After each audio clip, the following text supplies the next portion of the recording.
I'm curious what your thoughts are on the actual pricing of things. So if we think about things in terms of dollars per hour, what's your take on the value of, or the rate that you charge for a retainer versus project-based work? Because I think there's different takes on this. Well, I mean, generally speaking, the incentive has been to discount retainer rates because you're getting a prepayment, right? So in the same way that you go sign up for a software product, most software products will offer you anywhere from 10 to 20% off if you pay them for a year upfront.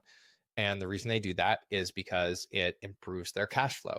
Now, the reason that you would do that as a service business is because it improves your cash flow, which is a dangerous trap, but nonetheless, assuming you're doing accrual accounting properly, you won't fall into that trap.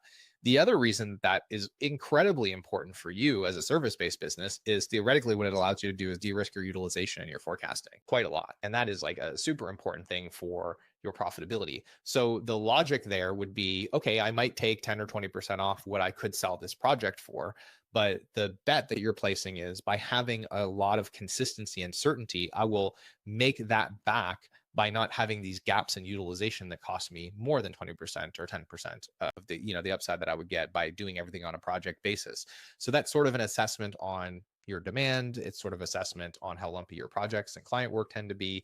But that's not an unreasonable heuristic or an unreasonable bet to be placing. I think it's a reasonable thing. So generally speaking, the idea is you're going to offer some kind of better pricing for your retainers.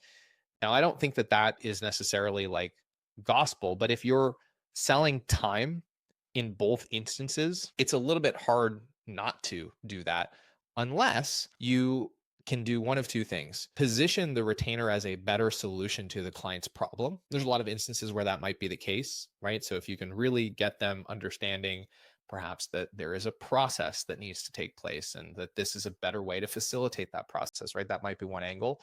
The other angle would be if you just have such a high demand on your time that this is literally the only way that they can get what they want when they want it, right? So that historically, that was, in the best case scenario, how these professional services firms were positioning the retainer. It was like, hey, client, if you want me to be able to just pick up the phone and answer your questions whenever you want and get things done whenever you want, then you're going to have to pay us in advance because, you and everybody else wants that. So either get in line or, pay for your fast pass essentially.